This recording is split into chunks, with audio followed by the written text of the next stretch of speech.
Muy buenos días, estimados participantes. Bueno, vamos a dar inicio a la sesión número 2 del curso especializado en gestión de RAES. Ingeniera Miroslava se encuentra en sala.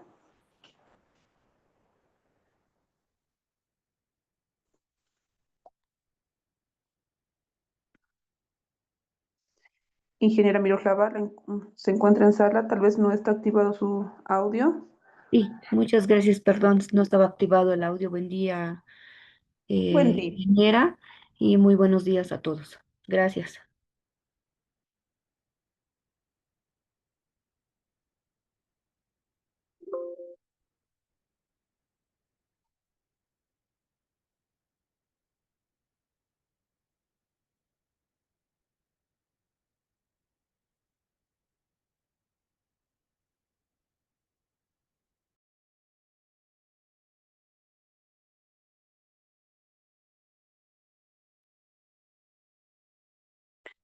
Comentarle que todavía no se ve la presentación. Tal vez está conectándolo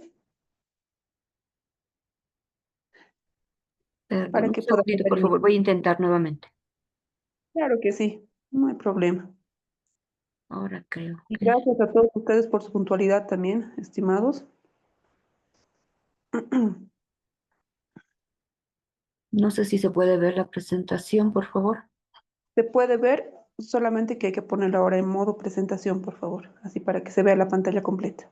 Ya, perfecto.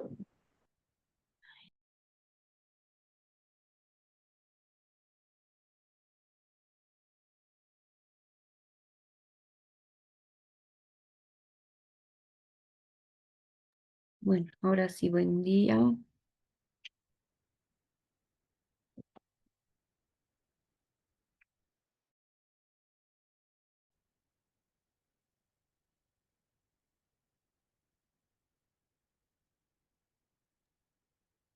Le comento que se salió del compartido. Estamos ahorita sin la presentación.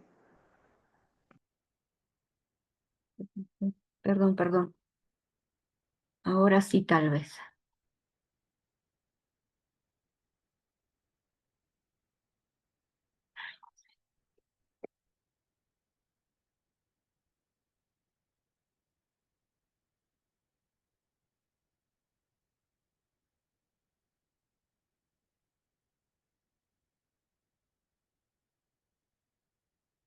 Disculpen, ¿ahora sí se puede ver? Ahora sí se puede ver. Ya, bueno, muchas gracias. Muy buenos días a todos. Bueno, la anterior sesión nosotros habíamos visto un poquito a la parte de los antecedentes, tanto a nivel mundial, a nivel latinoamericano, y también un poquito del contexto general con relación a Bolivia, ¿no? En este caso habíamos dado un poquito la diferencia que existe entre lo que son aparatos eléctricos y electrónicos y a un residuo de aparato eléctrico y electrónico, ¿no? Por otro lado, también habíamos visto que existen normativas generales a nivel Bolivia, las cuales apoyan principalmente a que nosotros podamos realizar una gestión adecuada, en este caso de los residuos de artefactos eléctricos y electrónicos, ¿no? Marco nacional, que tenemos la ley 755, pero por otro lado también nosotros tenemos alguna normativa conexa que está relacionada con la ley 1333 y principalmente la normativa conexa con relación a la ley 1333 está relacionada principalmente con el decreto supremo 24176. En el marco de este decreto 24176 es importante también que nosotros podamos hacer conocer que tenemos reglamentos ya, ¿no? Y un reglamento en particular que va desde el año 1995 con relación al Reglamento General de Residuos también. Por otro lado, ya entrando a la sesión del día de hoy, podemos señalar que nosotros tenemos convenios internacionales, ¿no? Cómo es que a partir de estos convenios internacionales, ya principalmente a nivel Bolivia, es que se puede empezar a trabajar de manera específica, ¿no? Y a partir de estos convenios internacionales también podemos señalar que nuestro país puede lograr conseguir fondos específicos, ¿no?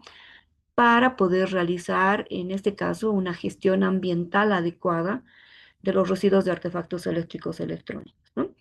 Ya cuando nosotros hablamos con relación a convenios internacionales, nos vamos a referir inicialmente al convenio de Estocolmo, que el convenio de Estocolmo principalmente está relacionado a contaminantes orgánicos persistentes. Hablábamos la anterior sesión también y señalábamos que dentro de la composición de un residuo de artefacto eléctrico y electrónico, nosotros podemos encontrar sustancias peligrosas, ¿no? Cuando hablamos de los aparatos eléctricos y electrónicos, AES, pero cuando ya estos se convierten en residuo, nosotros también podemos señalar que ya estos se convierten en sustancias, como residuos de sustancias químicas ya peligrosas, ¿no? Porque si nosotros agarramos estos convenios internacionales, podemos ver específicamente que en el listado, diferentes tipos de anexos que pueda tener, vamos a ver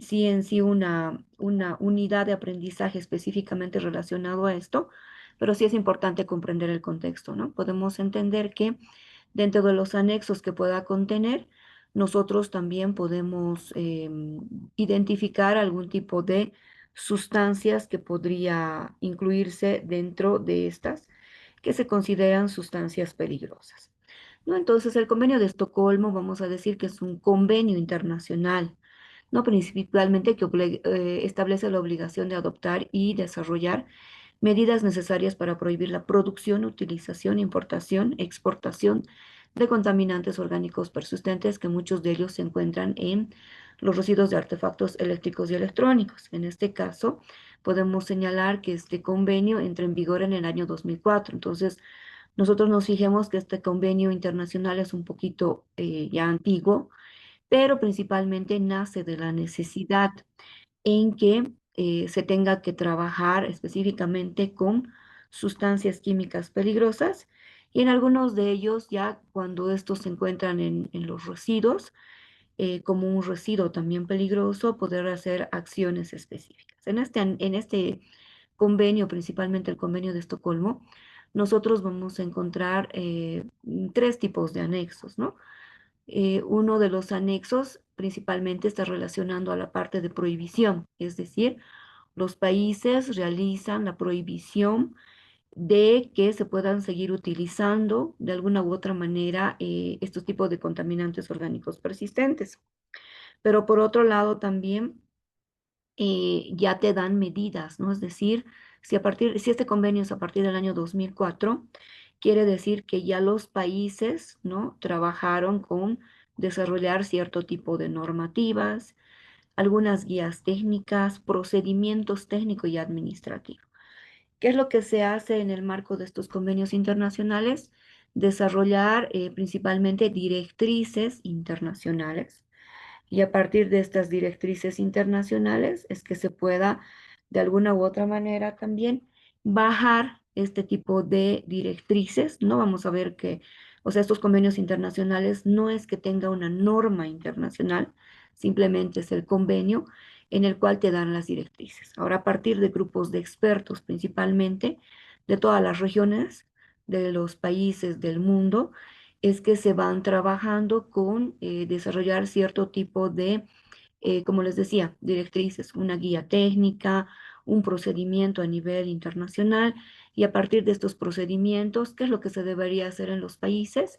Uno, identificar normativas, ¿no? Y este tipo de normativas principalmente em, que estarían relacionadas, vamos a decir, principalmente a todo lo que es, en este caso, por ejemplo, contaminantes orgánicos persistentes, pero por otro lado también entender el tipo de normativa que pueda tener con relación a esta. Y una vez que nosotros hacemos la identificación principalmente de este tipo de normativa, lo que se hace es trabajar, ¿no? Bajo las directrices internacionales, se trabaja generando algún tipo de normativa ya específica de un tema en particular. Por ejemplo, guías técnicas que nos apoyan principalmente a hacer una gestión ambiental adecuada, es decir, Este tipo de sustancias químicas, nosotros, por ejemplo, en el país, no los fabricamos. Entonces, ¿qué quiere decir? Bajo este convenio internacional entra toda la base de importación, ¿no? Entonces, importante conocer cuando nosotros hablamos de estos convenios internacionales y generar alguna normativa en particular, es que nosotros tenemos que conocer principalmente los volúmenes de importación, ¿no? Entonces, se hace un cruce de información, se trabaja con otro tipo de proyectos que van apoyando, por ejemplo, que está relacionado a hacer un inventario, posteriormente a hacer planes de acciones nacionales, para que a partir de estos planes de acciones nacionales nosotros podamos cumplir plazos. ¿No? Entonces decía que uno de los anexos de este convenio, el convenio de Estocolmo sobre contaminantes orgánicos persistentes, está relacionado principalmente con la parte de la eliminación. El segundo anexo de este convenio, el convenio de Estocolmo, principalmente estaría relacionado a la parte de restricción, ¿ya? Entonces nosotros vamos a poder encontrar y vamos a poder también ver los listados específicos que nosotros podamos tener de estas sustancias químicas, conocer en una primera instancia, cuando yo veo la aplicabilidad de los residuos de artefactos eléctricos y electrónicos, conocer la composición que pueda tener, ¿no? Entonces sí es importante que nosotros podamos hacer la clasificación. El día jueves nosotros veíamos que a partir, por ejemplo, de normas nacionales, las de INORCA en este caso, que sí nos sirven mucho de base porque entendamos también que este tipo de normativas, por ejemplo, que se generan a partir de INORCA, trabajamos específicamente con normativas que nos ayudan a conocer un poco más las directrices técnicas, ¿no? Y en este caso podamos entender también que este tipo de normativas nos ayudan ya, ¿no? Conocemos que es una norma que ya es anterior y este tipo de normativa principalmente nos ayuda a conocer una clasificación de los residuos de artefactos eléctricos y electrónicos. Por otro lado, también, de alguna u otra manera, nosotros tenemos que hacer la comparación también de normativa o directrices internacionales, ¿no? Existe, por ejemplo, Naciones Unidas tiene otro tipo de clasificación. Nosotros vamos a conocer esa clasificación y qué es lo que se tiene que hacer, qué es lo que más se adapta al país, ¿no? Es decir, todo lo que tengamos en el país, incluido normativas, leyes, decretos, se generan a partir ya de directrices nacionales, pero toda la normativa conexa que nosotros podamos tener, como por ejemplo normas de INORCA, y otro tipo de normativas como es la Ley 1333, el Decreto Supremo 24176, nos van a ayudar de alguna u otra manera a que nosotros podamos hacer una identificación específica de estas sustancias que se puedan encontrar dentro de los contenidos de, primero, artefactos eléctricos y electrónicos y segundo, residuos de artefacto eléctrico y electrónico. Porque cuando nosotros tenemos lo que son los AES en sí, aparatos eléctricos y electrónicos, simplemente lo que nosotros tenemos que hacer es, bueno, conocemos, ver el tiempo de vida útil, conocer, actualmente ya no se cuenta ni siquiera, ya que existen normativas internacionales, la composición, por ejemplo, de algunas sustancias que se encuentran, por ejemplo, los gases refrigerantes dentro de los aparatos eléctricos y electrónicos, a partir de los años también se ha ido haciendo eliminación y a partir de la eliminación se ha hecho alguna sustitución. Sustitución es mejor, ¿por qué? Porque estas sustancias, por ejemplo, agotadoras del ozono, como ser gases refrigerantes, principalmente van cumpliéndose por años, se van buscando nuevos sustitutos, pero con la única finalidad de cuidar el medio ambiente, dos, cuidar la salud humana y tres, en este caso, por ejemplo, en el caso de gases refrigerantes, proteger la capa de ozono. Ya, entonces, primer anexo, hemos dicho eliminación, el segundo anexo que estaría relacionado a la restricción.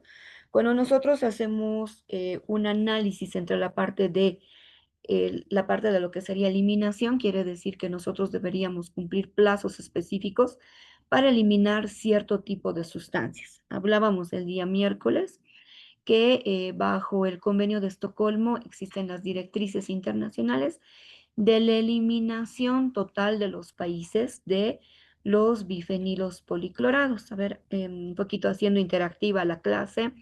¿Alguien me podría decir qué son los bifenilos policlorados, PCBs, aceites dieléctricos tal vez?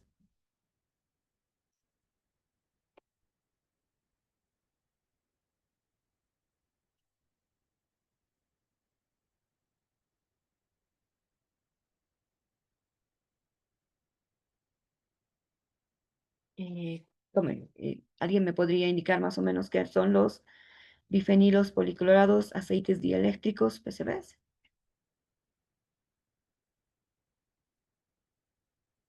Ya, les explico, ¿no? Los PCBs, aceites dieléctricos, son principalmente sustancias, ¿no? Que se encuentran dentro de, por ejemplo, transformadores eléctricos, capacitores. Estos principalmente se utilizaban para generar energía anteriormente. Entonces, en los transformadores eléctricos, nosotros podemos a poder ver que se encuentra dentro de la composición directamente este tipo de sustancias, ¿ya? Y este tipo de sustancias datan del año por lo menos 1978, 79, 80. Es interesante este tipo de sustancias porque uno, apoyaban en la parte de la transmisión de la energía eléctrica y no en los transformadores eléctricos, pero estos tipos de transformadores tenían placas específicas que te decían el año de fabricación y la marca. Entonces, cuando se empezó a trabajar con este tipo de sustancia química, que son los PCBs, y cuando estos ya se encontraban en desecho, obviamente cumplen su tiempo de vida útil, a veces no cumple con la capacidad necesaria para un determinado municipio, ciudad, departamento, incluso país. Entonces, lo que se va haciendo en este caso es hacer los cambios. En algún momento, cuando hablamos del año 1990 hasta el año 2000, lo que se hacía directamente con estos era trabajar con una parte de hacer un cambio, hacer el cambio de este aceite por otro tipo de sustancia que pueda reemplazarla, pero por otro lado evitar, ¿no?, la contaminación. Pero por otro lado, también ya se empezó a determinar que cierto tipo de sustancia, por ejemplo, que se estaba realizando el cambio, más adelante también tenía ciertas medidas, ¿no?, requeridas con relación a poder realizar acciones específicas. ¿Por qué? Porque también te daban nuevos plazos de eliminación.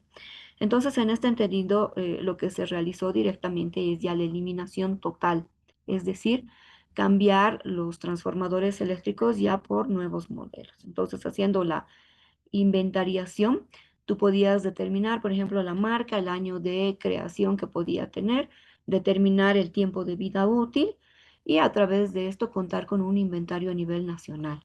Había señalado en la anterior semana también, o la anterior clase, pero un poquito muy rápido, porque ya estábamos con tiempos justos. Había señalado que este tipo de sustancias, por ejemplo, se trabajan bajo normativa nacional y es lo que se trabajó, ¿no? Bajo la ley 1333 de medio ambiente, el convenio de Estocolmo que fue ratificado por ley, entonces, que es de cumplimiento obligatorio, pero por otro lado también buscar información conexa específica. Una información conexa específica es el reglamento de gestión de residuos sólidos y el segundo reglamento importante, que es el reglamento para actividades con sustancias peligrosas. Si ustedes pueden buscar un poquito de información con relación a esta información, ¿no?, de estos reglamentos, nosotros podemos ver también que principalmente en el reglamento ambiental para actividades con sustancias peligrosas, nosotros ya podemos encontrar que dentro de estos, por las características que tiene, ustedes van a encontrar que estas se convierten en sustancias peligrosas, ¿no? Sustancias especiales en algún momento que se lo dice bajo la ley 755, ley de residuos, y en este marco te obliga a que tú puedas hacer un tratamiento específico en toda la cadena, ¿no? Entonces, por otro lado, también hablábamos que un poquito nosotros tenemos plazos para la parte de eliminación y en el caso de PCBs, principalmente se señala que en el año 2020-28 tú tienes que hacer la eliminación total de los países. Pero te dice hasta el año 2025, es decir, este año, los países tendrán que prácticamente contar con normativas inicialmente, ¿no? Si hablamos de normativas, podemos empezar desde la ley, ¿no? Un decreto supremo, una resolución ministerial, resolución triministeriales e incluso resoluciones administrativas a partir de la autoridad ambiental competente nacional que se rige bajo el Ministerio de Medio Ambiente y Agua, el Viceministerio de Medio Ambiente, Biodiversidad, Cambios Climáticos y de Gestión y Desarrollo Forestal, ¿no? Entonces, tendríamos que generar normativas y guías técnicas y procedimientos. Estas guías técnicas y procedimientos, en este caso, em, deberían estar aprobadas también. No, no es que yo voy a tener solamente una, por ejemplo, un manual de gestión ambiental adecuada de bifenilos policlorados, ¿no? PCBs. Pero en este caso, ¿qué pasa si ustedes generan nomás una guía, un manual? Sirve de guía, pero no lo aplicamos, no lo utilizamos principalmente. Entonces, en este caso, lo que se debería hacer y lo que manda también este convenio internacional es a que se debería generar una normativa, por ejemplo, una resolución ministerial, una resolución administrativa, para que se tenga la aplicabilidad y sea principalmente un cumplimiento, no se tenga que cumplir, se tenga que regir estas normativas específicas, ¿no?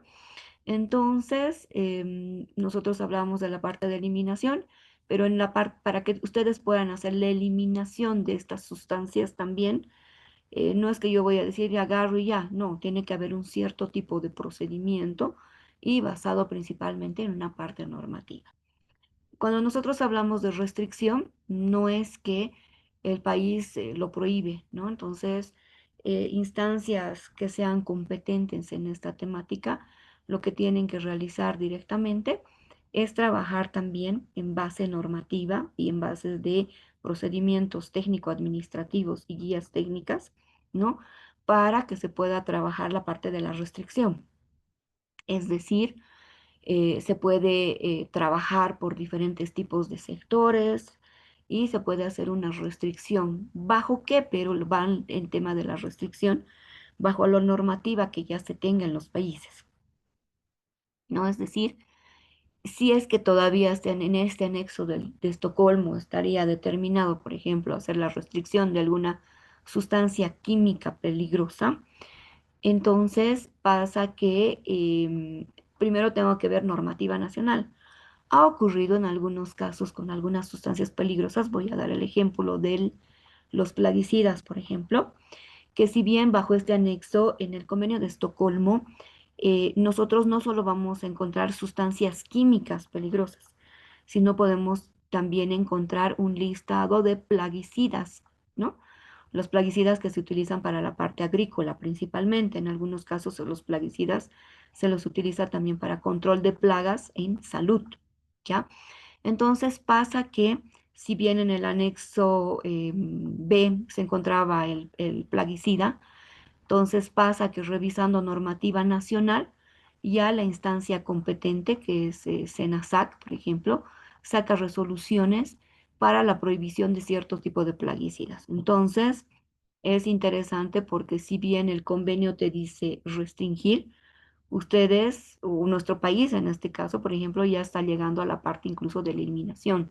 Nosotros hacemos la eliminación de este tipo de sustancias. Entonces, cuando se trata de restricciones, se tiene que tener, por ejemplo, restricción en la importación, es decir, cantidades de importación que nosotros deberíamos contar, ¿no? Entonces, otra cosa, cómo nosotros podríamos hacer la parte de restricción en la parte del uso, es decir, está restringido para el uso de, es más fácil entender con un ejemplo de, por ejemplo, el tema de plaguicidas, porque ustedes pueden hacer la restricción, por ejemplo, para el uso de producción, por ejemplo, de papa, de arroz, de cebada, de granos, ¿no? Entonces, te restringe. Pero sí es libre, por ejemplo, este tipo de plaguicidas para utilizar en cítricos, te dice, ¿no? Entonces, cuando nosotros hablamos de la parte de restricción bajo el marco de este convenio internacional, que es el de Estocolmo, nosotros también tenemos que conocer un poquito la parte específica de cómo lo vamos a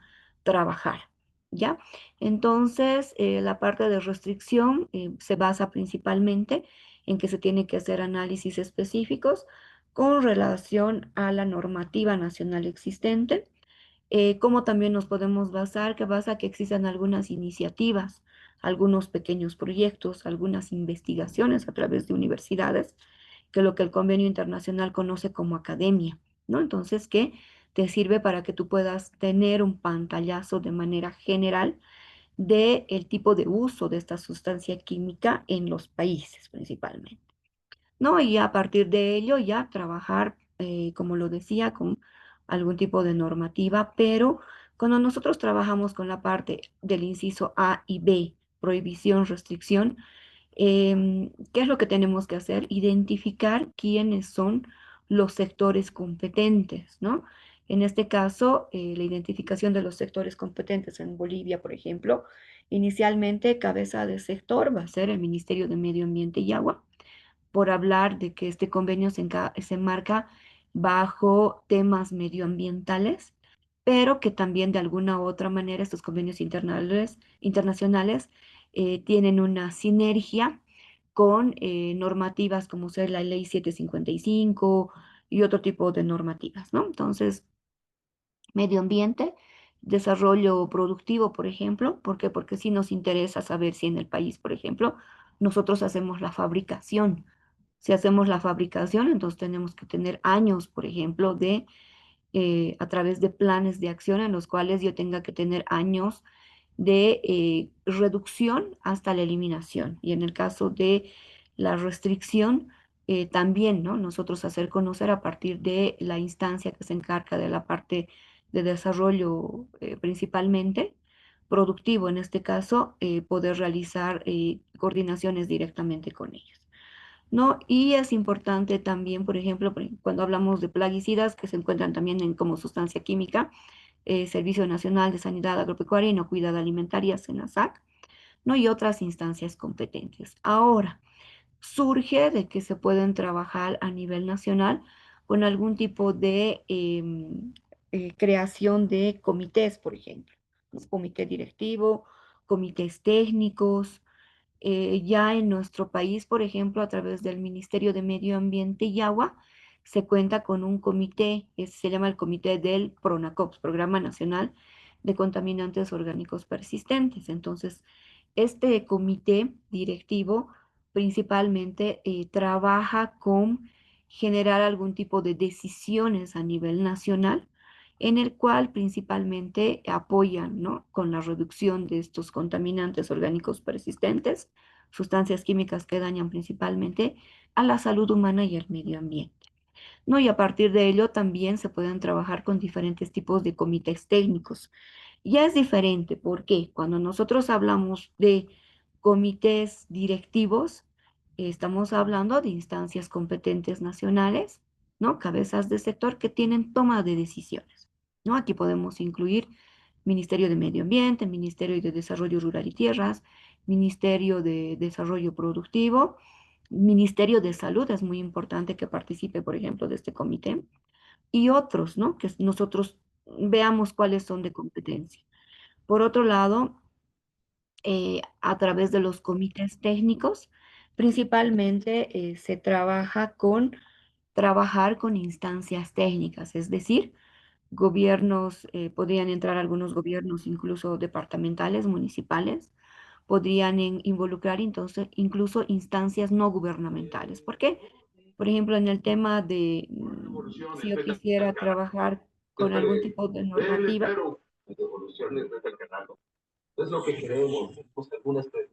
Ana Fabiana, no sé si podría silenciar su micrófono, por favor. Entonces, estos tipos de comités, hablábamos un poquito del comité técnico, pasa que podría trabajar con, por ejemplo, la creación de ciertas guías técnicas, procedimientos y hacer un apoyo específico, genérico, ¿no? Con estos temas.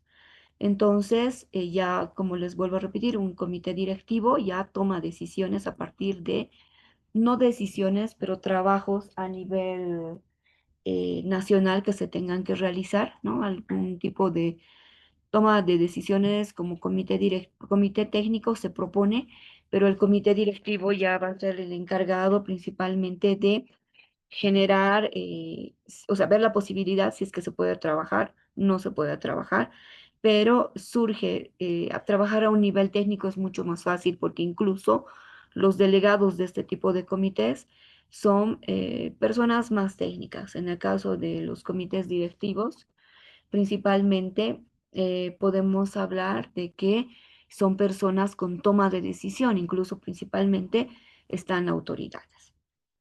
¿No? Entonces, dos aspectos importantes en la parte de los contaminantes orgánicos persistentes en el marco del Convenio de Estocolmo, eliminación, restricción, y un tercer anexo que se cuenta bajo este convenio internacional es específicamente un anexo que está relacionado a la parte de de que son sustancias químicas, o sea, un listado de sustancias químicas, pero que se consideran no intencionales.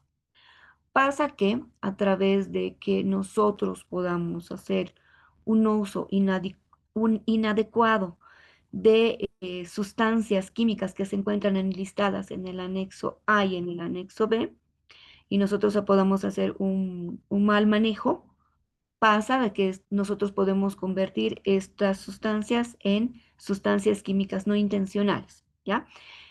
Principalmente nos vamos a referir a dos sustancias que también están sujetas a investigación, a estudios en todos los países del mundo, que sí forman parte de este convenio internacional, pero no, es decir, los países que son parte. Pero por otro lado, también estas sustancias que son las dioxinas y los furanos, ¿no? Principalmente cómo es la fuente de que tú las puedas producir. La fuente en la que se pueda producir estaría relacionada principalmente a la parte de que tú quieres hacer la eliminación, por ejemplo, de un PCB, bifenilo policlorado, aceite dieléctrico que se encuentra en transformadores eléctricos. Un segundo ejemplo, nosotros podríamos referirnos principalmente a los PVDs, que son los plásticos bromados, que nosotros los vamos a encontrar principalmente en aparatos eléctricos y electrónicos, ¿no? Y algo muy importante, por ejemplo, el tema de la composición, yo les decía, la coloración de los residuos de artefactos eléctricos y electrónicos principalmente es una forma cualitativa más o menos de conocer la composición que pueda tener, ¿no? Entonces, hay algunos que son negros, otros que son blancos, plomos, entonces nosotros podemos determinar cierto tipo también de composición que pueda tener. Entonces, al determinar que estos residuos, por ejemplo, para la parte de disposición final o eliminación, contienen algunas sustancias como ser PCBs, PVDs, plásticos bromados en este caso y bifenilos policlorados, pasa también de que si se hace una mala disposición final, podrían no intencionalmente generar este tipo de sustancias conocidas como dioxinas y furanos. En este caso, es de alguna u otra manera que esto implica que cuando nosotros hacemos la parte de disposición final, eliminación, debemos conocer muy bien el contenido. Uno, en la parte de incineración. Dos, en la parte de reciclaje. Pero hay cierto tipo de sustancias, por ejemplo, que se encuentran enmarcadas a la parte del reciclaje que también no son aprovechables. Algunas de ellas yo las voy a poder aprovechar y las voy a poder reciclar, pero en alguno de los casos también nosotros tenemos que hacer una disposición final ya total. Y al hacer la parte de disposición final en este caso, se trata principalmente de que si nosotros trabajamos con la metodología de incineración, también ya existe la parte de coprocesamiento, que luego lo vamos a explicar un poco más a detalle. Incluso vamos a tener una exposición de quienes han hecho por primera vez en Bolivia la parte de coprocesamiento, que es, sin hacer propaganda, ¿no? La empresa de Soboce, que utiliza este residuo como fuente energética para la producción, ¿no? De cemento en este caso. Entonces, características principales para la parte de incineración, como le decía, para no incurrir con el anexo C del Convenio de Estocolmo es uno que se debe contar con la tecnología adecuada, principalmente si nosotros hablamos de los hornos de incineración, hablamos de dos tipos de hornos, los hornos fuming y los hornos clinker. Y en el marco de este tipo de hornos, primero, o lo más importante es que deben contar con los filtros, ¿no? Estos filtros que van a retener la salida de estos gases, ¿no? Las dioxinas y furanos son considerados como gases generados a partir de una mala manipulación no intencional por parte antrópica, es decir, intervención del hombre, en la cual principalmente evita estos filtros, evitan que estos sean eliminados hacia la atmósfera, ¿no? Y de alguna u otra manera dañen o contaminen el medio ambiente. Pero por otro lado también, algo bien importante cuando nosotros hablamos de la parte de incineración, es que estos principalmente se puedan realizar a través de temperaturas muy elevadas. Y lo había señalado también en la anterior clase, las temperaturas de acuerdo a la sustancia, voy a decir, peligrosa, están para la incineración, están relacionadas principalmente de 300 a 600 grados centígrados. ¿Ya? Por otro lado, también, como les había dicho, son tres anexos específicos en el marco del convenio de Estocolmo, pero también es importante entender y comprender que este convenio de Estocolmo se encuentra muy relacionado con, hemos dicho, por favor, el reglamento de gestión de residuos sólidos, pero principalmente con el reglamento para actividades con sustancias peligrosas que se enmarcan en el Decreto Supremo 24.176. Entonces, tampoco podemos decir que bajo normativa nacional no se trabajaba ya con este tipo de sustancias peligrosas, ¿no? El segundo convenio internacional está basado en el marco del convenio de Basilea, que es el convenio sobre control de movimiento transfronterizo de desechos peligrosos y su eliminación. Fíjense ustedes que cuando hablamos de este convenio internacional ya entra en vigor en mayo del año 2000, del año 1992, ¿no? Y Bolivia podemos decir que activamente, a partir del año 1996, trabaja bajo este convenio internacional, como realizando exportaciones de desechos peligrosos para su eliminación. Cuando nosotros hablamos de estos convenios internacionales, hay un convenio internacional más que está relacionado a sustancias químicas y desechos peligrosos, pero es el convenio de Rotterdam, por si acaso.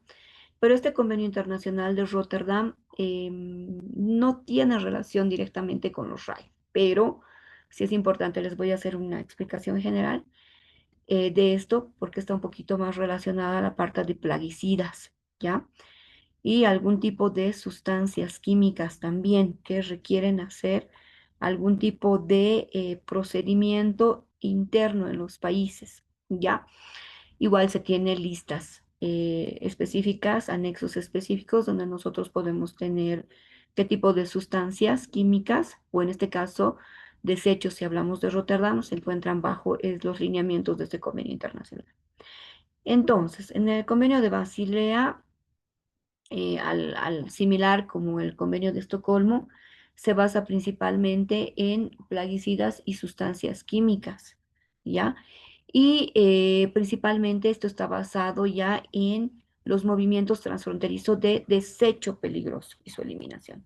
Uno, identificar si bajo este convenio, yo les digo, importante conocer la parte diagnóstica, es decir, la composición de estos residuos de artefactos eléctricos y electrónicos.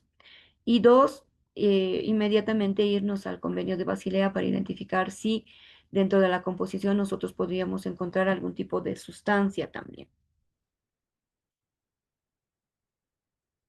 Por otro lado, también bajo este convenio internacional vamos a encontrar nosotros ciertos tipos de procedimiento. Existe sinergia porque identificamos y bajo el convenio de Estocolmo es una sustancia peligrosa. Uno, sustancia que van a poder estar inmersos dentro de los residuos perdón, dentro de los residuos de aparatos eléctricos y electrónicos, inicialmente en los AIS. Posteriormente, bajo el convenio de Basilea, yo tengo que identificar si esta sustancia está bajo el convenio de Estocolmo, bajo el convenio de Basilea, y directamente aplicar este convenio internacional, ya que este convenio internacional impone reglas para la importación y exportación de estas sustancias que sean peligrosas a los países, pero que son suscritos.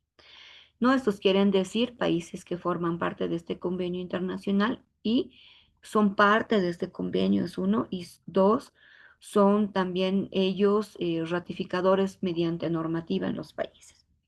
¿No? Entonces, esto va a significar el establecimiento de protocolos para manejar su movimiento y disposición final en sus anexos A y en sus listas A y B, que se describen como peligrosos a desechos de equipos eléctricos y electrónicos y los establece con códigos específicos. No se preocupen que ellos tal vez están ahorita viendo ustedes que se manejan listas, se manejan anexos, se manejan directamente algún tipo de códigos, pero nosotros vamos a ver de manera específica, ¿no? ¿Qué es lo que tiene estos códigos y qué listas tiene y cómo nosotros debemos aplicarlas, ¿ya? Por otro lado, también vamos a entender que cuando nosotros trabajamos de el movimiento transfronterizo de desechos peligrosos, nuevamente vuelvo a repetir, este convenio también se basa en normativa nacional, principalmente.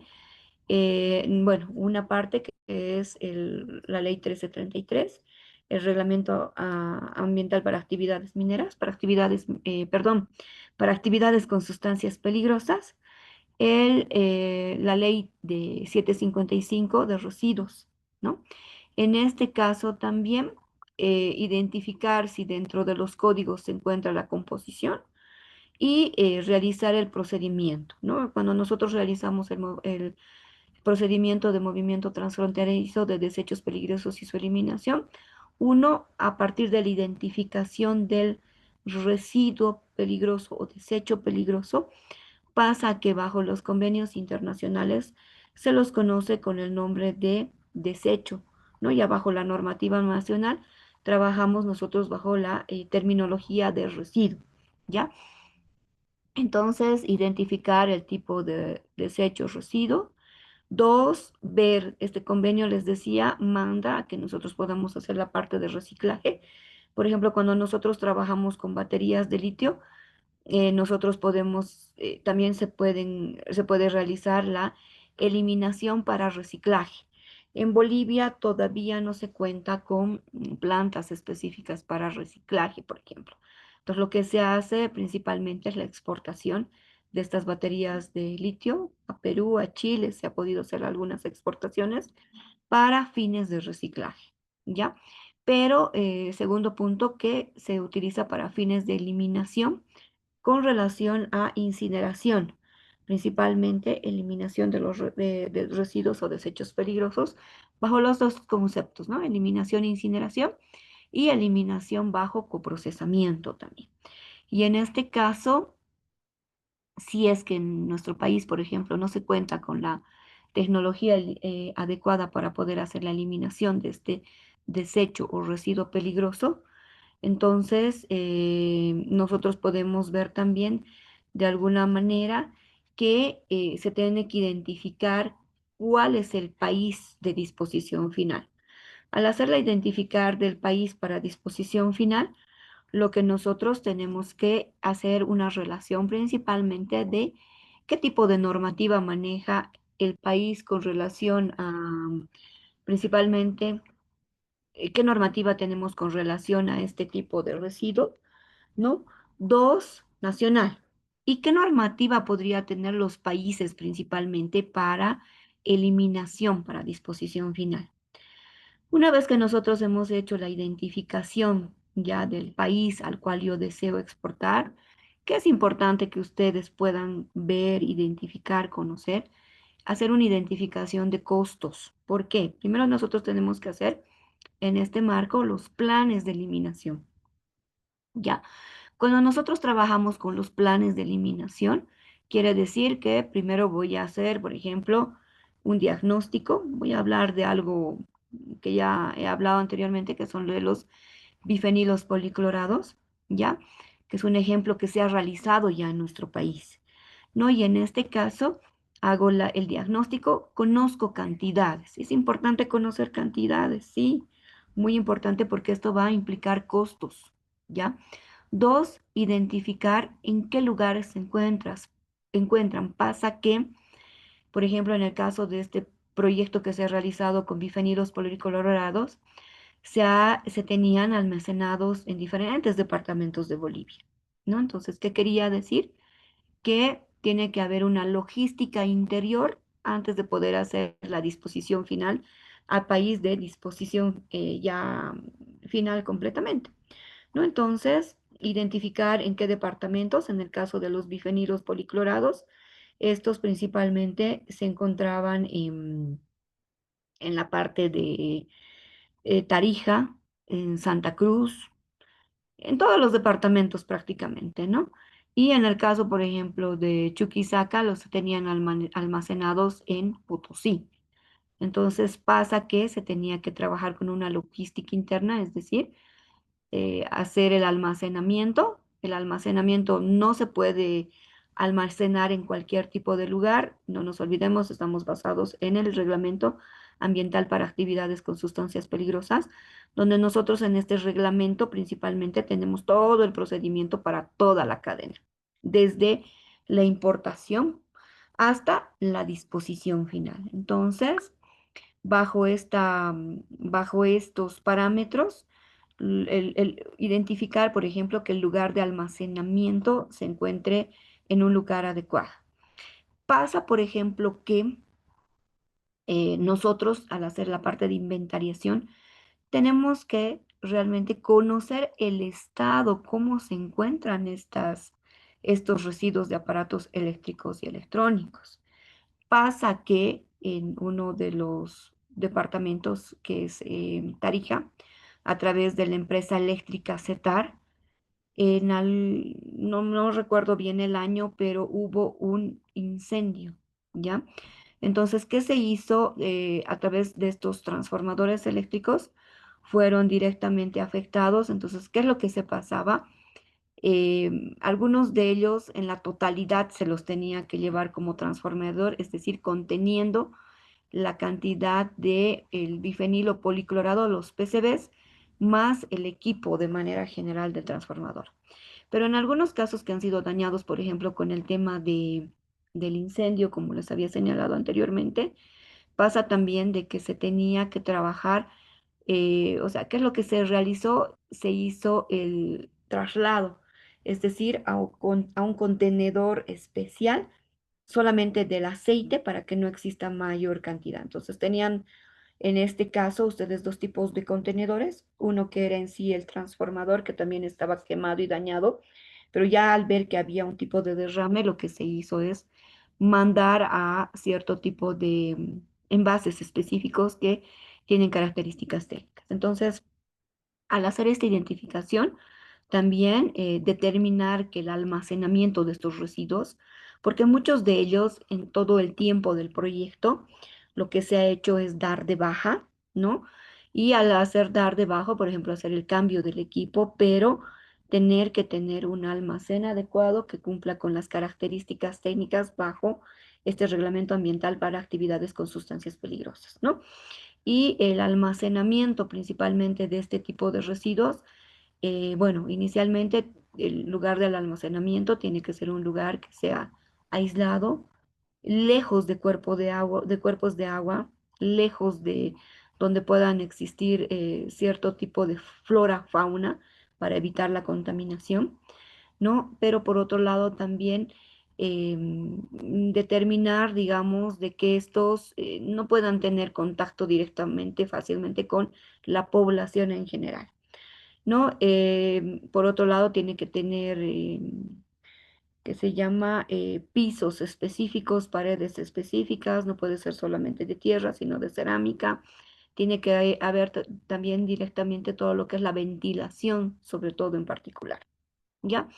Posterior a hacer la identificación de esto, ya lo que se hizo es el plan de eliminación, es decir, en la parte nacional, de qué departamentos yo voy a recoger. Entonces, esto implica contar con una normativa específica con relación a, bueno, bajo la normativa específica, tener un procedimiento, un plan específico de cómo yo voy a realizar la recolección.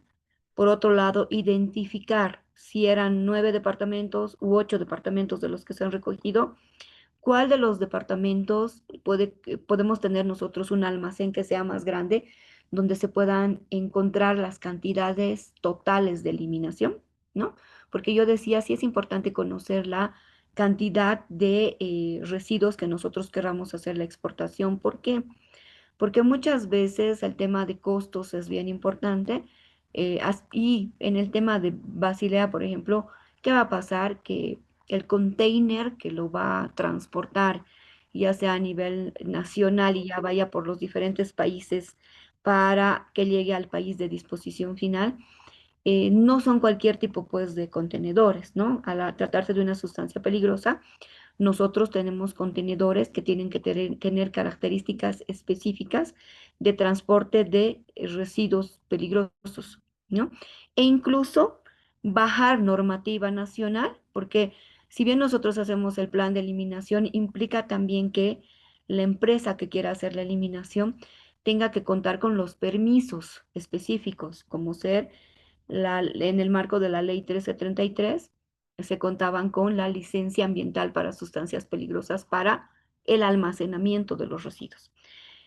En algunos casos se trabajó en el tema de este proyecto con los permisos especiales, ¿no? Y los permisos especiales bajo la ley 1333 y el decreto supremo 3549 principalmente te habla sobre permisos especiales en los cuales no necesariamente tengas que sacar una licencia ambiental, ¿no? Entonces, permisos especiales por tiempos cortos definidos para una actividad específica, que ha sido esta, el almacenamiento temporal de residuos peligrosos contenidos en transformadores eléctricos, capacitores, todo ello.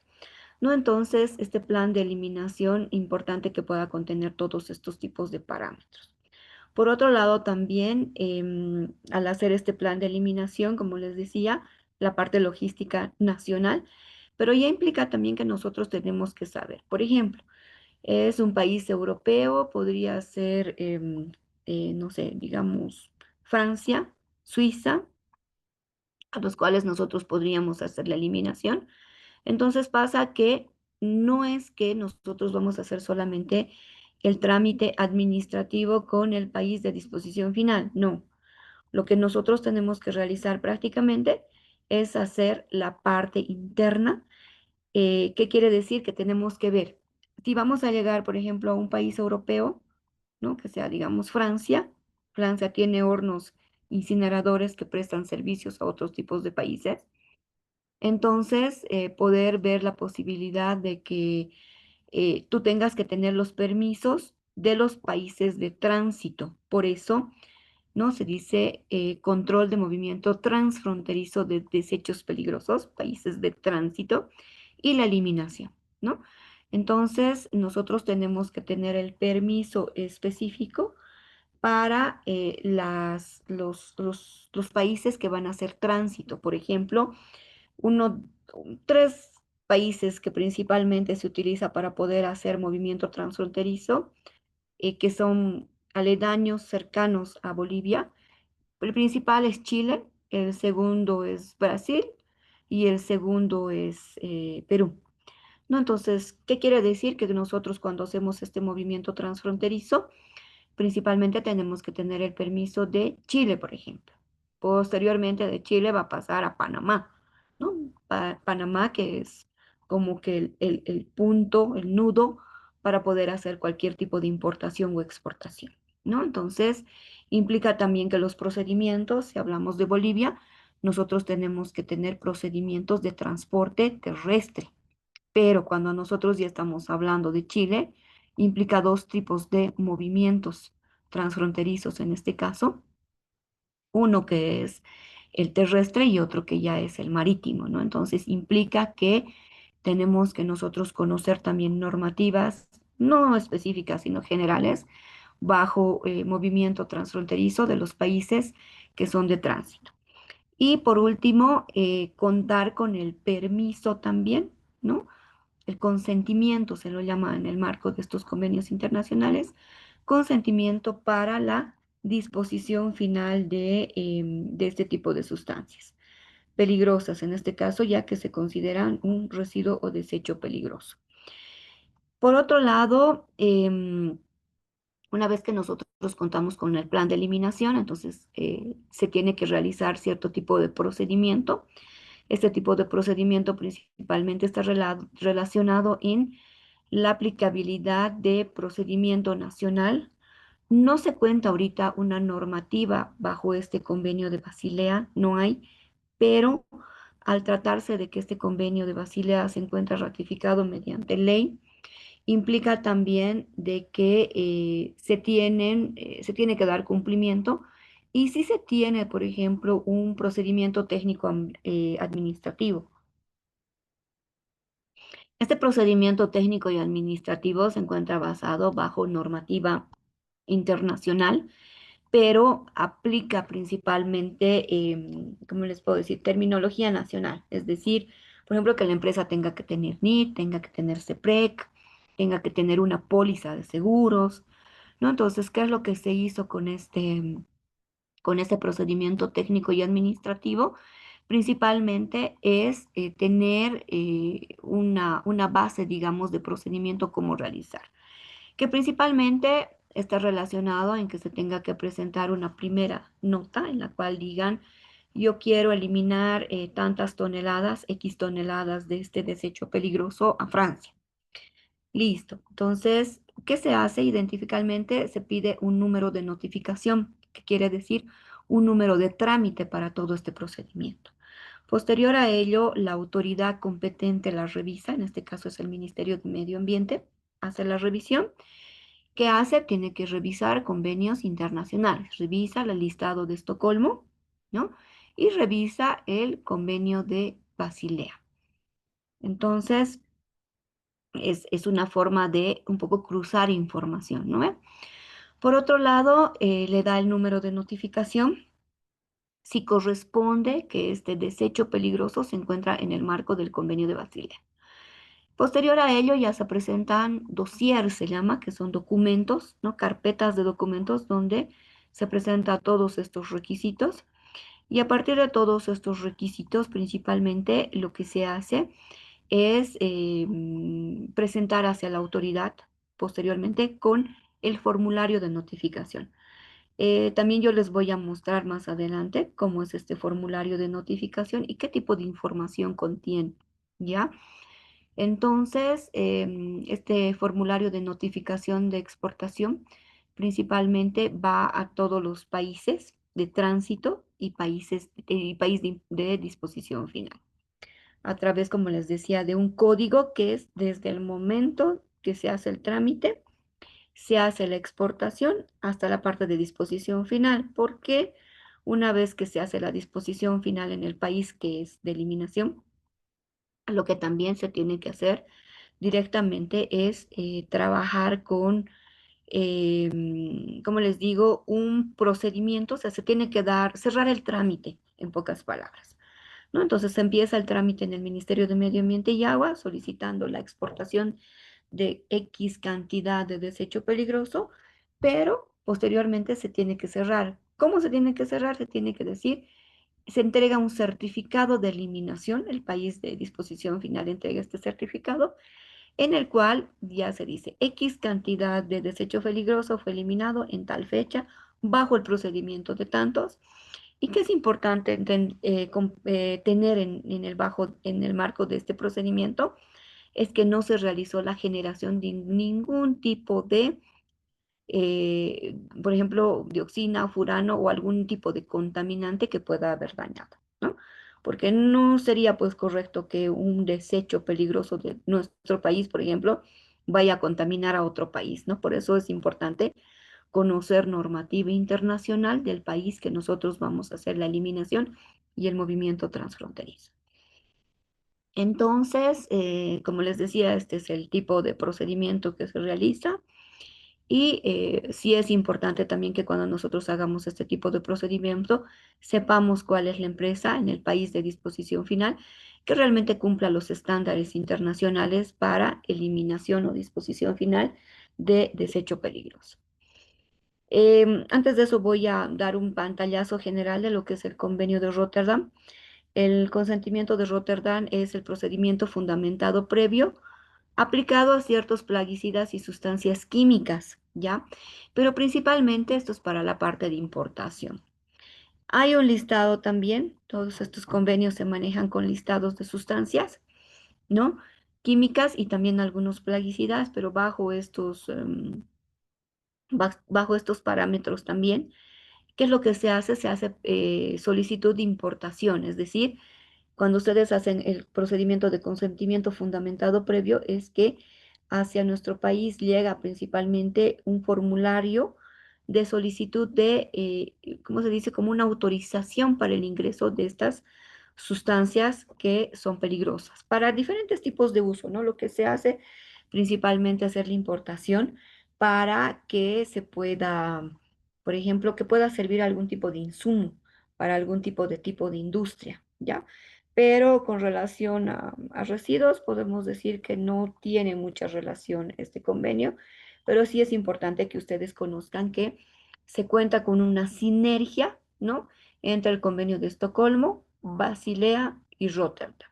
E incluso hay un convenio internacional que es el convenio de Minamata sobre mercurio también, que dentro de los anexos de este convenio internacional, también nosotros tenemos tres tipos, ¿no? Uno que te habla del mercurio elemental, ¿no? Mercurio que se lo utiliza en la minería. Dos, te habla con mercurio añadido, ¿no? Y el otro que te habla de compuestos de mercurio, ¿no? Entonces, compuestos de mercurio, no sé, hidróxido de mercurio, digamos, algo que sea así una combinación química que se pueda para utilizar. Pero lo interesante del convenio de Minamata, lo vamos a ver un poquito de manera genérica también, es que este convenio tiene cierto tipo de listados con plazos específicos de eliminación. Es decir, por ejemplo, pilas, te habla de pilas, te habla de algunos equipos médicos que podrían ser catalogados como aparatos eléctricos y electrónicos y residuos de aparatos eléctricos y electrónicos, que dentro de su composición, es decir, añadido, incluye dentro de ello lo que es el mercurio, el cual también tiene que tener un procedimiento particular y específico, principalmente en el momento de disposición final. ¿Ya? Entonces, un poquito la parte de relación de los convenios internacionales con relación a lo que son los RAEs. Y ya también se cuenta con lo que es el protocolo de Montreal, no es un convenio internacional, pero sí es un acuerdo internacional, ¿no? Un protocolo que se lo llama protocolo de Montreal.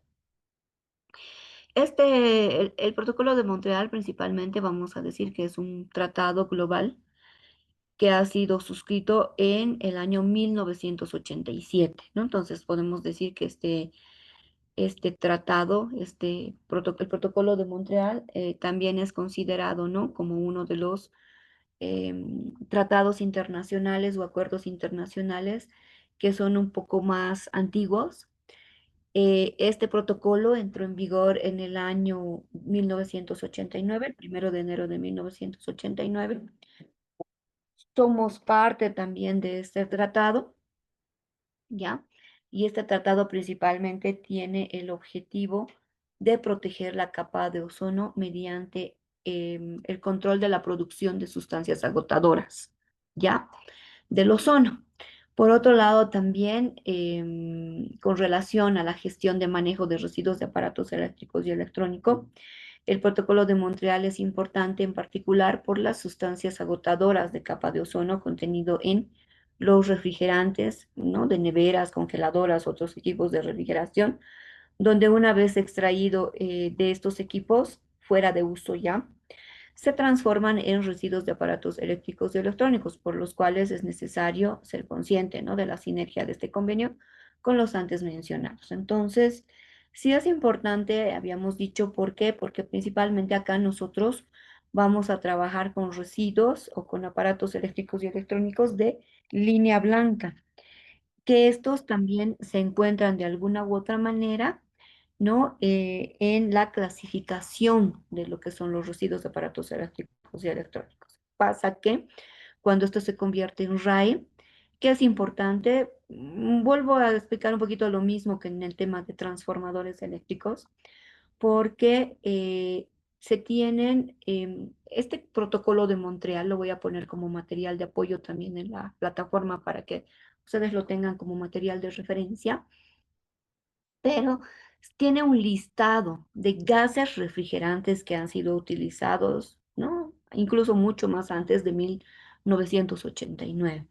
Entonces, ¿en qué nos ayuda que nosotros, conociendo el tipo de artefacto, ¿no?, eléctrico y electrónico, podamos, y bueno, cuando ya se encuentran en desuso, ya cumplió su tiempo de vida útil, nosotros de alguna u otra manera también tengamos que em, identificar si este podría contener algún tipo de sustancia agotadora del ozono.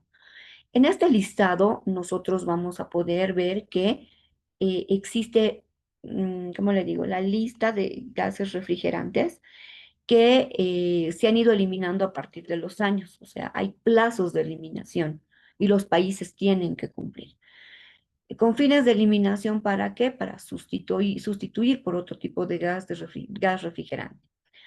Para que me entiendan un poquito el protocolo de Montreal, por ejemplo, el tema de sustancias agotadoras del ozono, uno son los refrigerantes, otros son gases que pueden ser propelentes, como por ejemplo ustedes pueden ver aquí algún tipo de desodorante. Esto se aplica, por ejemplo, desodorantes, aerosoles, perdón, no es desodorantes, pero principalmente esto se aplica con las espumas que se utilizan en carnavales, ¿verdad?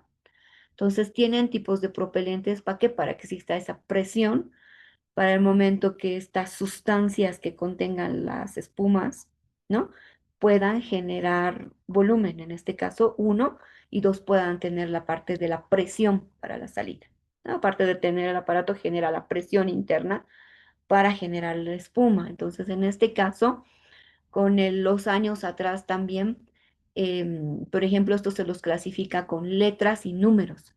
El R26, el R36, el R74, que tienen una denominación particular, pero pasa que este protocolo también te da plazos de eliminación a los cuales tú ya no tienes que usar, ¿no? Y en el año 2023, sí, 2023, por ejemplo, hubo un problema con la empresa Rey Momo en este tema, porque justamente dentro de la composición tenía el R24 que ya estaba prohibido un año antes, ¿no? Entonces, un tema de decomisos, porque ya ustedes tienen normativa nacional y tienen normativa internacional también. Entonces, bajo la normativa nacional ya directamente aplica que los plazos de eliminación sean cumplidos por nuestro país.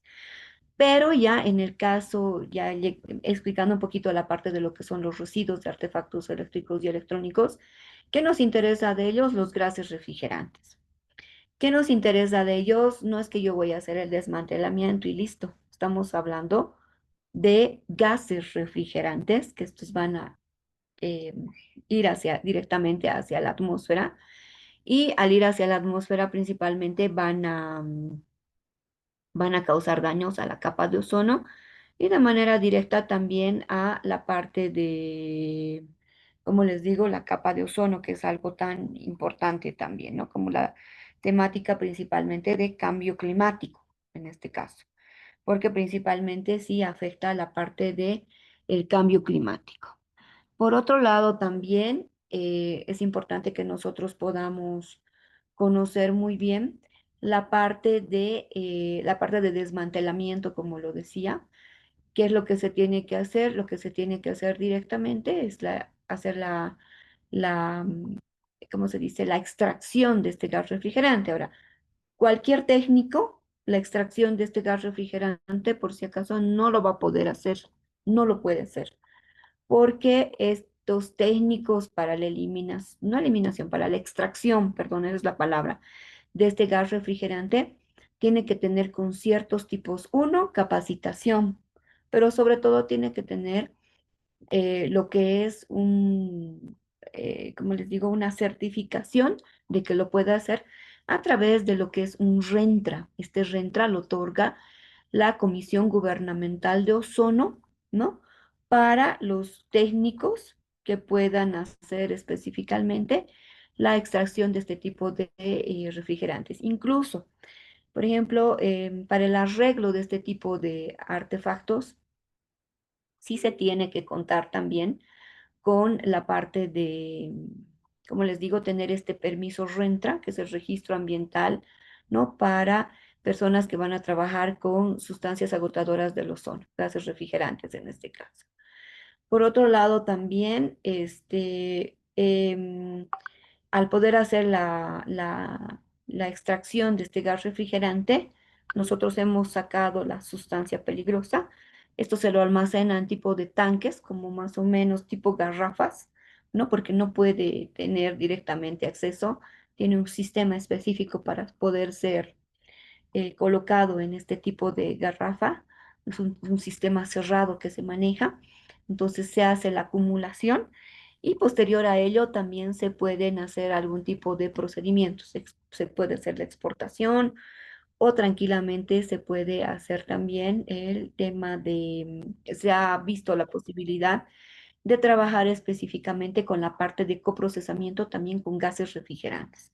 Se ha hecho un modelo, un ensayo a través también de la empresa Soboce. Si bien la empresa Soboce hizo la disposición final de contaminantes orgánicos persistentes, pero de alguna u otra manera también se hizo un pequeño ensayo,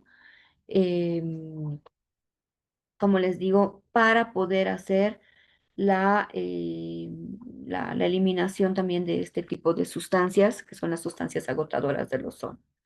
Por otro lado, es importante también señalar que habíamos dicho que este convenio internacional tiene relación a los otros convenios internacionales porque al considerarse ya, al sacar el gas refrigerante, ya la sinergia que se tiene va con el convenio de Basilea para hacer la exportación, o sea, para hacer la gestión adecuada de disposición final, pero por otro lado también tiene relación con la parte del convenio de Estocolmo. ¿Por qué? Porque una vez que nosotros identificamos el aparato eléctrico y electrónico, nosotros tenemos que hacer la evaluación de qué, saber si tiene el contaminante orgánico persistente y saber también si es que tiene el gas refrigerante. Entonces es algo bien importante en el cual nosotros directamente tenemos que hacer énfasis y conocer muy bien el tipo de composición. No sé si hasta aquí tienen alguna consulta.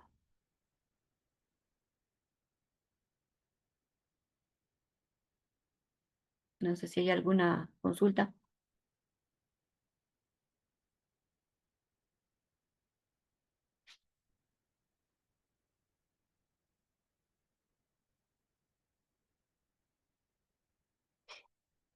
¿Alguna consulta? No, no. Creo que no hay consultas. Entonces, miren, es las 10:15. A las 10:20, por favor, retornamos. Vamos a tomar un pequeño receso, por favor. Muchas gracias.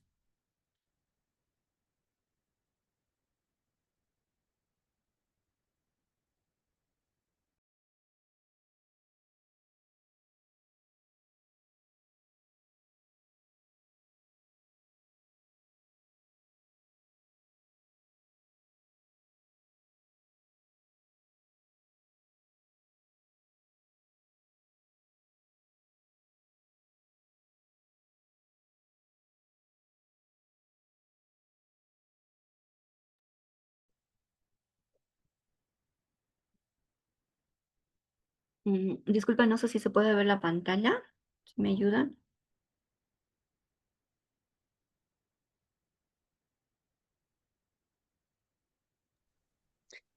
Sí se puede ver, pero está sin modo presentación. A ver. Ya, muchas gracias. Ahora sí. Muchas gracias. Entonces, un poquito era el enfoque general, digamos, de lo que nosotros tenemos, bueno, el día de hoy con relación a los convenios internacionales y acuerdos internacionales. Importante les había dicho en el tema de RAE, si bien es un tema, es un poco un tema nuevo, por eso también es que surgió la idea de poder realizar este tipo de curso especializado, ¿no? Entonces, si bien tenemos normativas que nos apoyan, nos ayudan para, no hay algo específico para RAE, pero sí hay normativas generales que nos ayudan a entender la parte de residuos de artefactos eléctricos y electrónicos. Es muy importante también que nosotros podamos relacionar el tema de normas comparativas sobre la gestión de residuos de aparatos eléctricos y electrónicos en Latinoamérica. ¿Por qué? Porque ciertos tipos de modelos, principalmente puedo señalar algunos países como ser el de Costa Rica. Costa Rica es uno de los países que tiene muchos más avances y por eso también ustedes van a tener el apoyo, en este caso, del experto internacional, prácticamente el experto en Costa Rica, que nos va a poder un poquito dar, ¿no?, los lineamientos, incluso a través por ejemplo, el experto trabajó mucho con el tema de residuos de aparatos eléctricos y electrónicos en su país, pero también en un proyecto regional que se implementó desde el año 2019 hasta creo que este año finaliza, ¿no? En septiembre de este año finaliza. Pero ya está en las últimas actividades. Entonces, este proyecto regional ha sido trabajado a partir de 13 países. Interesante, ¿por qué? Porque al ser un proyecto a nivel latinoamericano, ¿no? Pasa que ya no tienes aquí el problema de que los compañeros, por ejemplo, de Nicaragua, República Dominicana, Costa Rica, puedan compartir cualquier tipo de información, ¿no? Entonces, a través del proyecto ya existe lo que es el apoyo, ¿no?, de buenas y malas prácticas con los países. ¿Por qué? Porque ya el tema de residuos de aparatos eléctricos y electrónicos se los está trabajando en muchos de los países a nivel regional, ¿ya? Entonces, en este caso, voy a señalar, por ejemplo, que vamos a hacer una norma, vamos a hacer un análisis, por ejemplo, de normas comparativas con relación a países latinoamericanos, principalmente países que tengan un poquito más de avance con relación a esto. Porque puedo decir también que muchas de las normas, muchos de los reglamentos, muchas de las guías técnicas, procedimientos técnicos y administrativos, no puedo decir ha sido una copia, pero han servido, por ejemplo, para ejemplo, ¿no? O para servir, para ver qué cosas sí hay que hacer y qué cosas no hay que hacer. No hay algunos países que hicieron prueba, por ejemplo, de cierto tipo de procedimientos que llegado el momento decían en el marco de este proyecto es bueno que no lo hagan porque no ha habido resultados, ¿no? Entonces, ¿qué es lo que se ha hecho? Se ha ido compartiendo tipo de normativas y tipo de principalmente buenas y malas prácticas. Con relación a Nicaragua, nosotros podemos señalar que Nicaragua cuenta con una norma técnica que es la NTON 05002 del 2022, ¿no?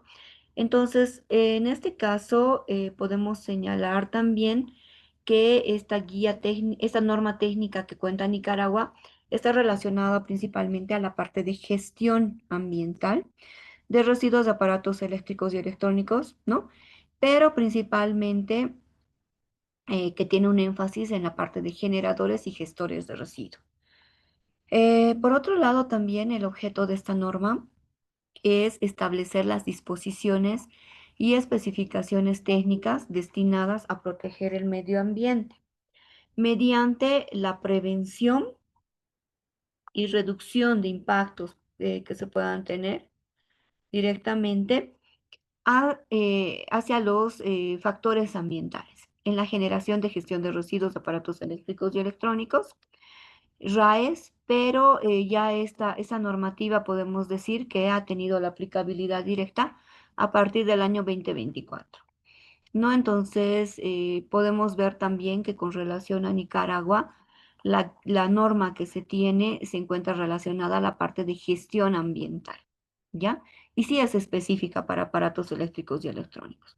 No nos olvidemos que en el marco de la ley 755, por ejemplo, en Bolivia, se tienen que realizar reglamentos específicos y uno de los reglamentos específicos es para la parte de residuos de artefactos eléctricos y electrónicos RAES, ¿no? Es lo que se tiene que contar. Por otro lado, también haciendo una relación de la norma comparativa con relación a la República Dominicana, se cuenta con un decreto, que es el decreto 253 23 que es un reglamento para la gestión integral de los residuos de aparatos eléctricos y electrónicos en el marco de la responsabilidad extendida del productor. Entonces ya podemos ver también aquí que se va trabajando con la terminología relacionada a responsabilidad extendida del productor. Principalmente el objetivo que tiene esta normativa es establecer y regular las responsabilidades de los actores involucrados en la gestión integral de residuos de aparatos eléctricos y electrónicos RAE en el marco de la responsabilidad extendida del productor, ¿no? Importador y comercializador, que es lo que aplica su REP, ¿no? Responsabilidad extendida del productor para República Dominicana principalmente se encuentra enmarcada desde la parte del productor, importador y el comercializador, así como la conformidad con las disposiciones de la ley 225-20, ¿no? Entonces, que es la ley general de gestión integral de coprocesamiento y de residuos sólidos. Entonces, esta normativa se ha generado en el año 2023. Eh, la siguiente normativa, bueno, y esta normativa, como les decía, es un poco diferente a la parte de Nicaragua, porque Nicaragua se enfatiza o se relaciona específicamente con la parte de gestión ambiental. Ya en la parte de República Dominicana, ya hay la aplicabilidad, ¿no? De la gestión integral de residuos, pero relacionada directamente con la parte de la responsabilidad extendida del productor.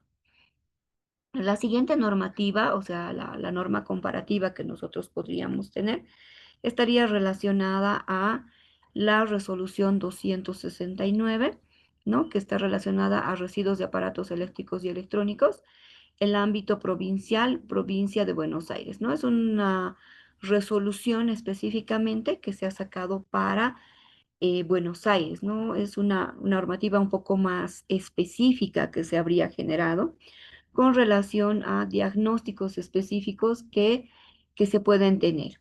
Por otro lado, también podemos señalar que esta normativa tiene el objeto principal, ¿no? Que establece el conjunto de pautas, obligaciones y responsabilidades para los gestores de residuos de aparatos eléctricos y electrónicos que realicen exclusivamente el desarmado, desagüe y clasificación en los mismos para su posterior reutilización. Entonces, esta resolución principalmente se enmarca específicamente a Buenos Aires, pero nace a partir de una iniciativa que es trabajado directamente con el gobierno local, ¿no? Entonces ya en esta normativa, en esta resolución específicamente, ya nos dan las pautas, ¿no? Los procedimientos principalmente para entender las obligaciones y responsabilidades que tengan los gestores de RAE, pero engloban principalmente en el año 2017-18, a partir de un diagnóstico inicial de RAE que se tiene para la aplicabilidad ya de este proyecto en 13 países, es que surge, ¿no? De que existía en su momento un mal procedimiento, por ejemplo, de desmantelamiento que llamamos acá, o desarmado de estos residuos de aparatos eléctricos y electrónicos. Entonces, es por eso que surge la necesidad.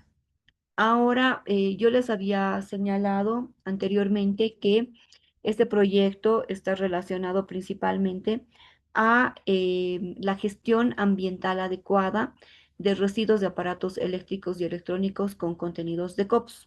También vamos a hacer una pequeña exposición al respecto. Esperemos que el coordinador regional de este proyecto nos pueda hacer la explicación general para que nosotros podamos entender también, pero surge que este proyecto se enmarca principalmente en contaminantes orgánicos persistentes, es decir, el convenio de Estocolmo, pero al ser un proyecto en el marco del Convenio Internacional de Estocolmo con la sinergia en Basilea, es también importante porque a partir de este proyecto, la formulación de este proyecto a nivel regional, es que ustedes fíjense, en el año 2024, donde el proyecto todavía está en ejecución, se hace esta norma técnica específica de gestión ambiental. En el año 2023 se hace en República Dominicana un reglamento de gestión integral con relación, pero o en énfasis un poquito a la responsabilidad extendida del productor, ¿no?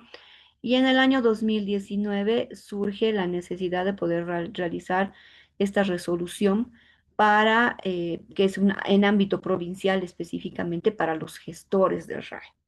¿No? Entonces, a partir de este proyecto que ha sido financiado por el Fondo Mundial para el Medio Ambiente, también en Bolivia, a partir del año 2019, surge que se han podido realizar algún tipo de necesidades que puedan tener los países, ¿no? Entonces, por otro lado, también podemos señalar uno de los países que es Costa Rica, principalmente que tiene una normativa también particular específica. Y esta normativa principalmente, imagínense, nosotros estamos hablando de una normativa que data del año 2010, es decir, que ya Costa Rica tuvo nomás la necesidad de trabajar específicamente con una normativa específica que esté relacionada principalmente a reducir la contaminación de residuos de aparatos eléctricos y electrónicos. Por otro lado, reducir la contaminación por RAEs, promoviendo la gestión de RAE, minimizar la generación de RAE, informar a la población sobre la gestión de RAE y establecer la responsabilidad del manejo de estos residuos y sus productores. Miren acá que si bien Costa Rica es uno de los primeros países que ha ido trabajando con este tipo de normativas, no estamos hablando aquí todavía sobre la gestión ambiental adecuada, por ejemplo, ¿no? Tampoco estamos hablando sobre la responsabilidad extendida del productor, ¿no? Entonces, hablábamos de los convenios internacionales y surge que a partir de estos convenios internacionales también surge la necesidad de tener directrices específicas con la relación de gestión ambiental adecuada. Entonces, estamos poniendo la parte aquí de medio ambiente, porque también el objetivo de estos convenios internacionales en el marco de su especificidad es principalmente la protección del medio ambiente y la salud humana.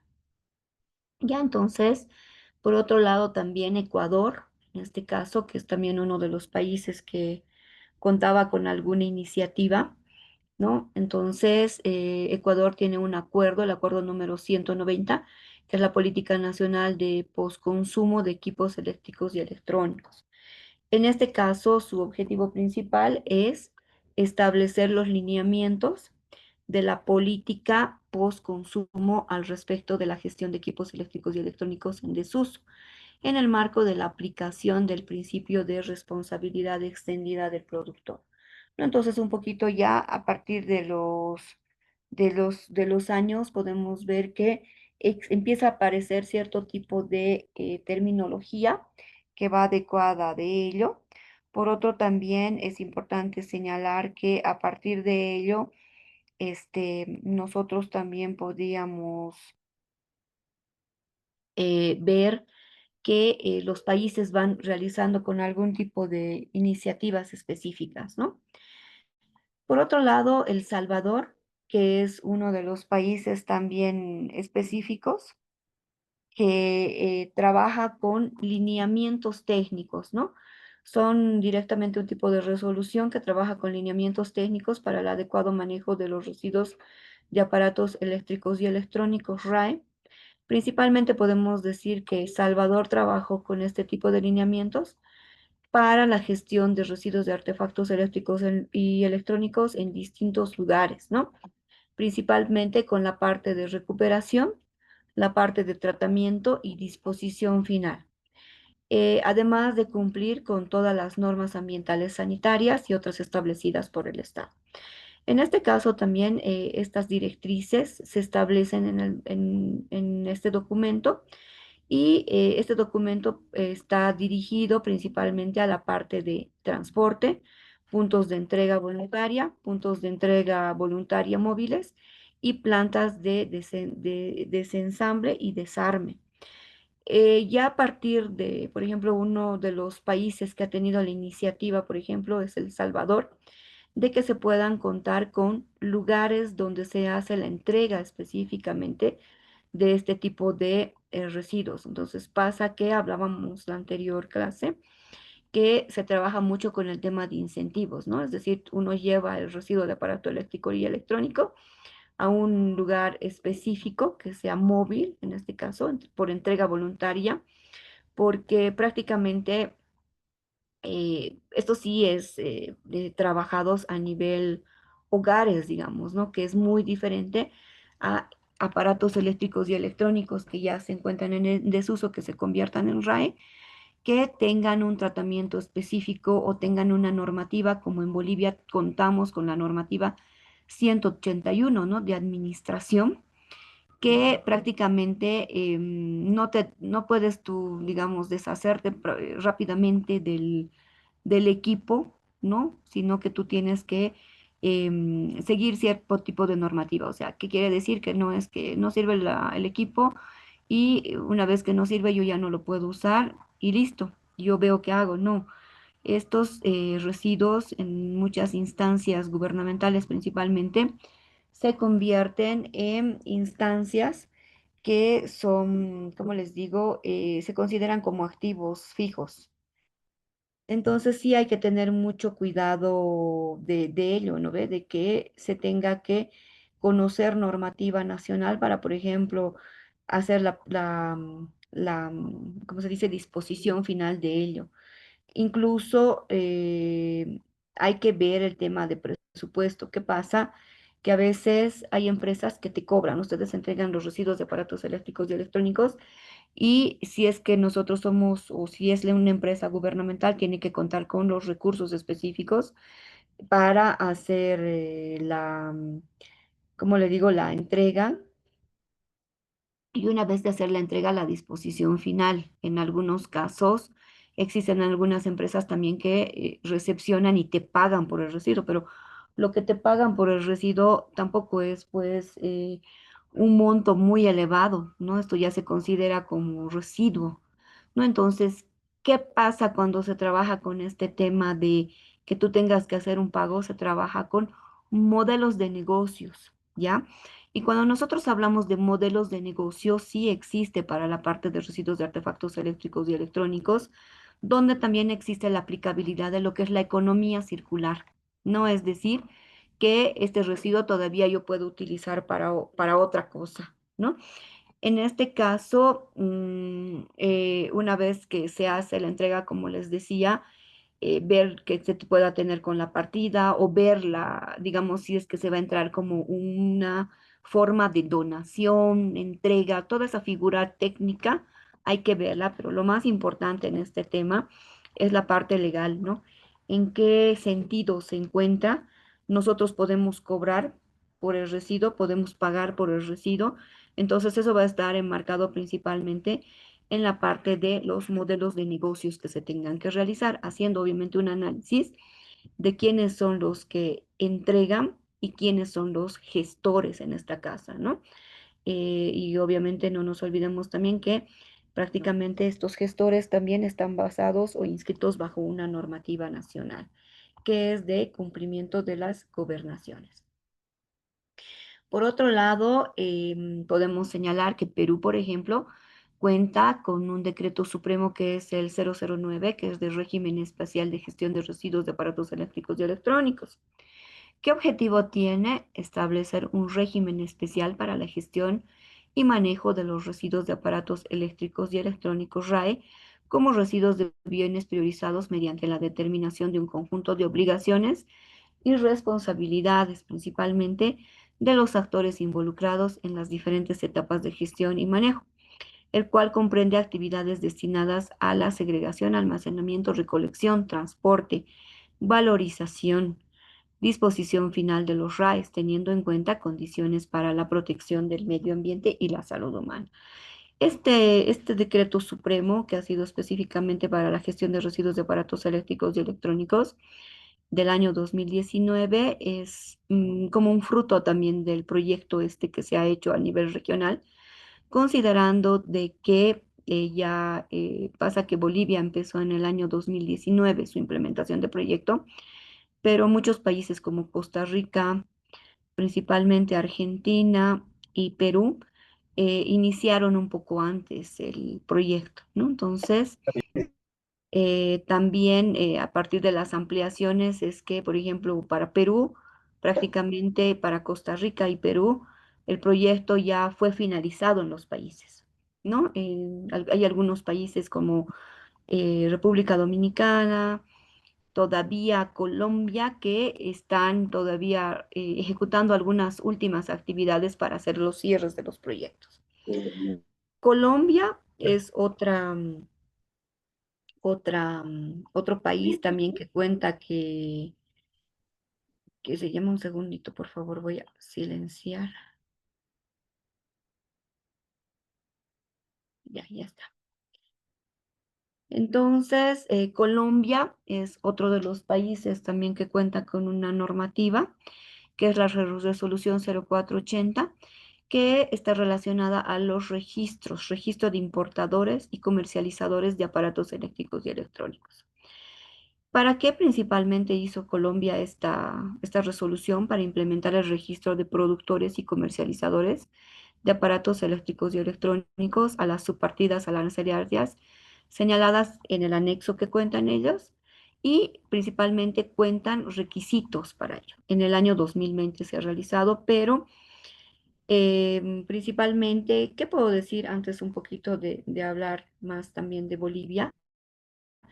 De que esta resolución, que es la 0480, principalmente se encontraba basada, y bueno, y todas las normativas que anteriormente he podido señalar, se encuentran basadas a la realidad de cada uno de los países. Unos somos importadores, otros podemos ser exportadores, o sea, porque pueden fabricar, ¿no? Dentro de los países estos tipos de aparatos eléctricos y electrónicos. Entonces, el análisis o el diagnóstico siempre es importante para que posterior a ello yo pueda determinar cierto tipo de normativas, guías técnicas que puedan apoyar principalmente a hacer una gestión de aparatos eléctricos y electrónicos.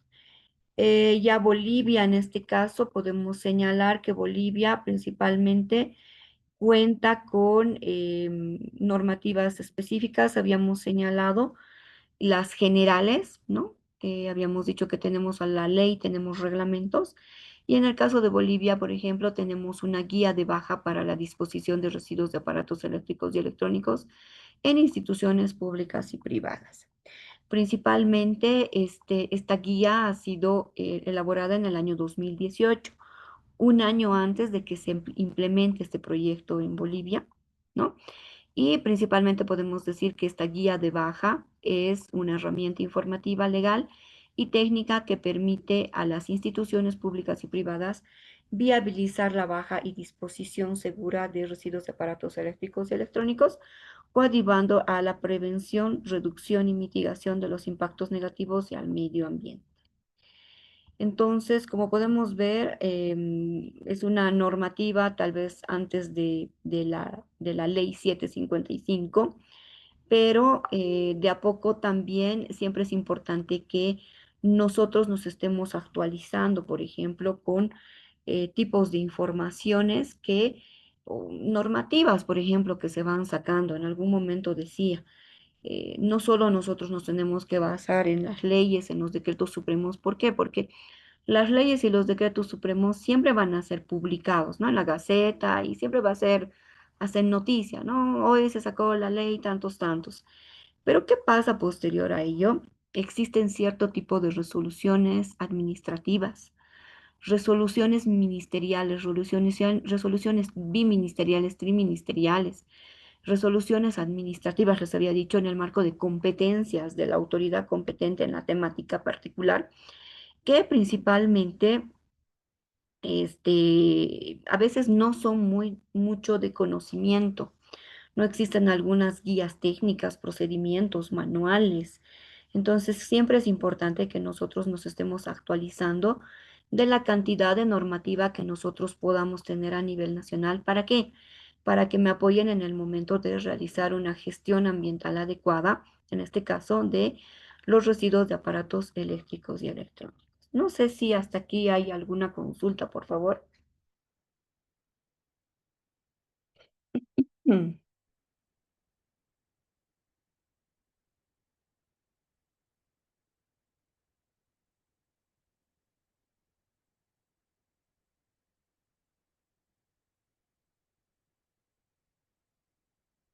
¿Hay alguna consulta? Bueno.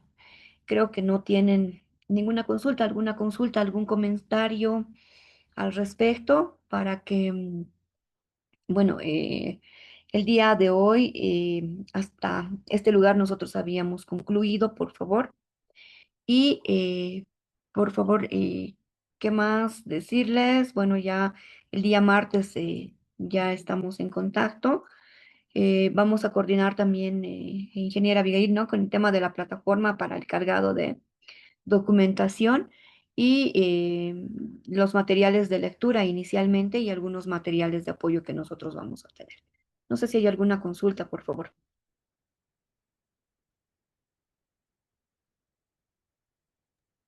No, buen día.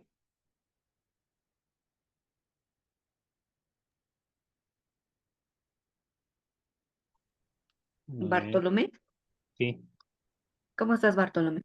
bien, quería tal vez aprovechar esta oportunidad de, o tal vez se va a tocar un poco más adelante con tema de residuos, digamos, como, bueno, en el caso real, la empresa Ende tuvo un derrame de aceite, que es de diésel, y eso se tiene almacenado en turriles. Y la unidad de medio ambiente ya hizo la observación, digamos, que no esté almacenado y que procedamos a hacer la disposición. Para ese tipo de residuos, si tal vez hubiera un procedimiento, ¿cómo podríamos disponer eso? Dado que también eso me imagino que está regulado por sustancias controladas. Sí, como sustancias controladas, procedimientos particulares, pero en el marco de medio ambiente podemos considerar que el diésel también es considerado como una sustancia peligrosa, ¿verdad? Por eso es que cuando se maneja este tipo de combustibles, gasolina, diésel, se tiene que contar también con licencias ambientales para sustancias peligrosas. Entonces, en este caso, existen algunas empresas en Santa Cruz que hacen la disposición final de estos, ¿ya? Pero también habría que hacer un análisis, Bartolomé, al respecto, ¿no? Como había dicho, siempre cuando nosotros, no es relacionado directamente con RAES, ¿no? Pero es una sustancia peligrosa. Y en este marco principalmente, sí o sí se tiene que hacer un diagnóstico de la situación actual. Ahora, el depósito de almacenamiento realmente tiene que contar con las condiciones adecuadas, porque ha ocurrido un caso particular, por ejemplo, en este tema con baterías de litio. Por ejemplo, en Santa Cruz existe una empresa que es, ay, no me puedo recordar el nombre ahorita, Slumberger creo que se llama, que ha tenido justamente un problema, ¿no? Estaban almacenando en un pequeño almacén todas estas baterías de litio, ¿no? Entonces, ¿qué estaban haciendo? Ver la posibilidad de contar con cantidades específicas para, ellos querían hacer la disposición final a través de reciclaje hacia Perú. Pero ¿qué pasa? Por mala suerte surge un incendio, ¿no? Entonces, imagínense, ha sido algo más complicado poder hacer la eliminación y disposición final, porque incluso se tuvo que trabajar con planes específicos, ¿no? De restauración para este tema, en los cuales principalmente sí se ha trabajado a través de planes y la disposición que se ha podido realizar Incluso ha sido un poco más costosa porque tuvieron que venir expertos de Estados Unidos, vinieron para poder hacer primero el encapsulado adecuado de este tipo de sustancias peligrosas. Pero este tema, Bartolomé, es un poquito más relacionado a la parte, digamos, ya de medio ambiente, ¿no? Entonces, no conozco, la verdad, ni por noticias, pero entiendo que la autoridad ambiental competente nacional ya debería estar tomando las acciones específicas para que ellos puedan tener específicamente sus planes, ¿no? Hay unos planes de remediación y los planes principalmente que son del momento que se tienen que realizar, no recuerdo exactamente el nombre, pero se trabaja con planes específicos en los cuales incluso se tiene que dar plazos y soluciones en casos de que hayan afectado algunos factores ambientales, ¿no? Como suelo, agua, aire, algún tipo de biodiversidad en este caso. Entonces, sí se tienen que trabajar con planes específicos, ¿no? Y en este caso yo entiendo que es un tema de emergencia. Entiendo también que en el marco de la ley 1333 y los decretos supremos 2476, decreto supremo 3549 principalmente, es que se comunicó también a la autoridad ambiental competente este tema. No nos olvidemos que en el marco de la ley 373 dentro de las primeras 24 horas se tiene que dar a conocer este evento, ¿no? Que ha podido realizar a la autoridad ambiental competente nacional o la autoridad ambiental competente departamental de acuerdo a la jurisdicción que pueda tener. No sé si habría respondido a tu consulta, Bartolomé. Sí, ya un poco más, pero bueno, esto ya pasó, creo que hace gestiones pasadas. Bueno, en su momento sí, creo entendido haberse informado, digamos, a las autoridades competentes, si bien, digamos, cómo hubo afectación también al suelo. Todo ese trabajo ya lo hicieron anteriormente. Creo que tengo entendido que el tierra, todo eso han trasladado hasta Santa Cruz. Pues, entonces ha habido una logística, digamos, ¿no? Mm. Por ese tema de emergencia, pero a la fecha, o sea, el diésel, digamos que me imagino que han podido rescatar la parte técnica y operativa, acumular entonces en tus hilos. Entonces, bueno, eso es que ahora está, digamos, no sé si hay, digamos, un plan que no se hayan respondido las autoridades competentes, que se ha informado. Eh, mm, un buen dato que me da para hacer un seguimiento si existiese ese plan, digamos, que haya una respuesta. Pero de todas maneras, muchas gracias. Hay un plan, ahorita no me estoy pudiendo acordar el nombre específico, pero sí se tiene que hacer un plan específico, como les digo, y aparte de eso, a la autoridad ambiental, o sea, en base a esa normativa, lo que se tiene que hacer es, como les digo, informar a la autoridad. Por ejemplo, nosotros en los planes, cuando hablamos de planes, siempre nos vamos a poner, uno, cuál es el objetivo, cuál es la meta que yo voy a realizar, cuál es la actividad. Vamos a ponernos plazos y vamos a poner quiénes son los responsables, ¿verdad? Y al tener todo este plan, nosotros también tenemos que dar cumplimiento al plan, haciendo conocer a la autoridad ambiental competente que corresponda en este caso, nacional o departamental, de que se está dando cumplimiento al plan, porque si no, habiendo habido esta eventualidad y, por ejemplo, en el momento de hacer las inspecciones ambientales de seguimiento y control por la autoridad ambiental competente también, entonces se podría determinar el incumplimiento y no nos olvidemos que también cuando existe incumplimiento a alguna normativa y en este caso ser la parte de principalmente de medio ambiente, incluye algún tipo de sanciones, Bartolomé. Entonces sí es importante recibir antecedentes. Si es a nivel nacional la licencia ambiental que se tenía y este tema que se haya tenido tener, no nos olvidemos que en el Ministerio de Medio Ambiente y Agua existe el Centro de Documentación Ambiental, que es el CEDOCA. Entonces ahí sería importante que se pueda pedir todos los antecedentes, no específicamente, ¿no? De la eventualidad que ha habido, sino los antecedentes que se puedan tener a partir de la empresa también, Bartolomé. Excelente. buena respuesta. Y también aprovechando, en la ciudad de Oruro se ha construido una planta solar. Y Ya. también tenemos ahí ya paneles fotovoltaicos, digamos, que también no están en desuso, pero creo que es un tratamiento muy diferente Sí. y el costo creo que es un poco muy elevado, digamos. Hay que enviar al país de origen, si no me equivoco, para que podamos disponer de ese tipo de residuos. Eso tal vez un panorama, estimado.